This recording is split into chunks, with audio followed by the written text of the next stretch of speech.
உடனே video skip பண்ணிடாதீங்க. இது நேற்று நடந்த விநாயகர் ஊர்வலத்தினை பற்றின முழு வீடியோ தான்.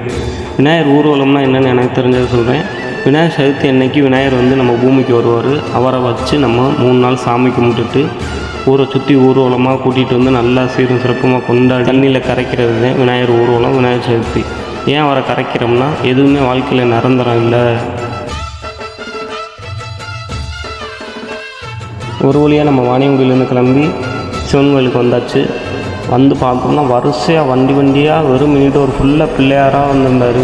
ஒவ்வொரு ஏரியா பக்கத்து ஏரியாவிலேருந்து விநாயகரை கூட்டிகிட்டு வந்து நம்ம சிவன் கோவில் வாசல்லேருந்து ஆரம்பித்து அப்படியே நேராக அரம வாசலில் போய் நேராக அப்படியே மதுரை ரோட்டை பிடிச்சி திருப்பத்தூர் ரோட்டில் கட் பண்ணி மறுபடியும் சிவன் கோவிலில் வந்து நம்ம கௌரி பிள்ளையார் கோவிலுக்கு ஏற்ற மாதிரி உள்ள தெப்பக்குளத்தில் கரைக்கிறதே நம்ம இந்த விநாயகர் ஊர்வலத்தில் நடக்கும். எப்பவும் வருஷம் இந்த வருஷம் விதவிதமான பிள்ளையார்லாம் வந்திருந்தாங்க. அலங்காரம்லாம் மிரட்டலாக பண்ணியிருந்தாங்க.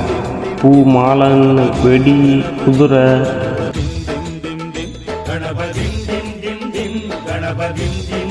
சிவன் கோயிலை சுற்றி ஒரு விநாயகராக நிற்கும்போது அந்த சிவன் கோயிலை பார்க்கும்போது அவ்வளோ அழகாக இருந்துச்சு. நீங்களும் பாருங்கள்.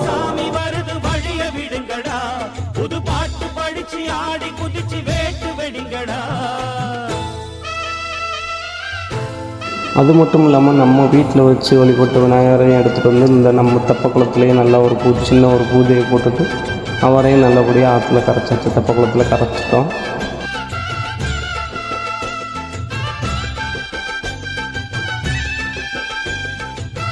விநாயகர் ஊர்வலம் அன்னைக்கு எக்கச்சக்கமான குடும்பம் வந்திருந்தாங்க.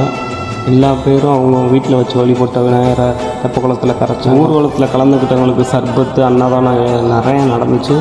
அதுவும் இல்லாமல் நம்ம ஊர்வலத்தில் முக்கியமான பிரமுகர் ராம்நாத் ராஜா அப்புறம் ஹச்ராஜா அவர்கள்லாம் வந்திருந்தாங்க. பிஎஸ் கார்த்தி ஆடியோ மூலியமாக டிஜிட்டல் பிள்ளையார்லாம் வந்திருந்தாரு. அதெல்லாம் பார்க்கவே சூப்பராக இருந்துச்சு. விநாயகர் அலங்காரம்லாம் வேறு லெவலில் இருந்துச்சு. விநாயகருக்கு ஸ்மோக் எஃபெக்ட்லாம் போட்டு புகைலாம் காட்டிக்கிருந்தாங்க. அதெல்லாம் பார்க்கவே நல்லா இருந்துச்சு.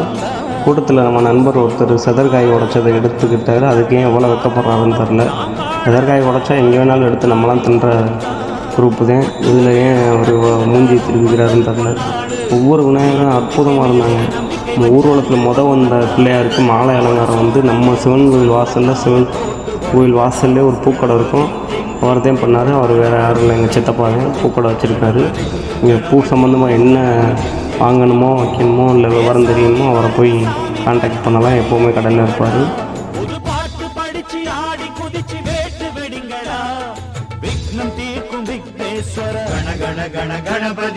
ஒரு வழியாக நல்ல ஆட்டம் பாட்டம்லாம் முடித்து ஒரு ரவுண்டு சுற்றி வந்துட்டு விநாயகர் வந்து நம்ம கௌரி பிள்ளையார் கோயிலுக்கு வந்துட்டாங்க. அவங்கள க்ரெயின் மூலியமாக தூக்கி கரைக்கிறது ரொம்ப பெரிய ஒரு டாஸ்க்காக வந்துருந்துச்சு.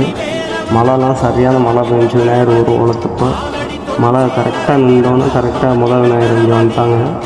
அவரை தூக்கி க்ரெயினில் கட்டி அழகாக நீட்டாக அசையாமல் கொள்ளாமல் நீட்டாக அவரை தூக்கி அப்படியே பக்குவமாக நல்லபடியாக இறக்கிட்டோம். லைன் கம்பிலாம் இருந்துச்சு. அதெல்லாம் ரொம்ப ரிஸ்க் எடுத்து நல்லா எல்லாருமே நல்லா வேலை பார்த்தாங்க.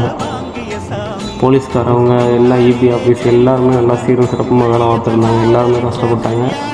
அந்த கஷ்டத்துக்கு போகலான்னா நல்லபடியாக ஒரு சந்தோஷமாக தண்ணியில் தெப்பக்குளத்தில் கரைச்சிக்கிட்டோம். விநாயகர் கரைச்சோன்னே நாங்கள் கிளம்பிட்டோம். டைம் ஆகிடுச்சு, ஒரு 9:30 மணி ஆகிடுச்சு. அதனால் வீட்டுக்கு லேட்டாக போனால் திட்டுவாங்க அம்மா. இதுவரை ஓட்டாமல் வீடியோ பார்த்த எல்லாத்துக்கும் ரொம்ப நன்றி. அவ்வளோதான், வீடியோ முடிஞ்சிச்சு.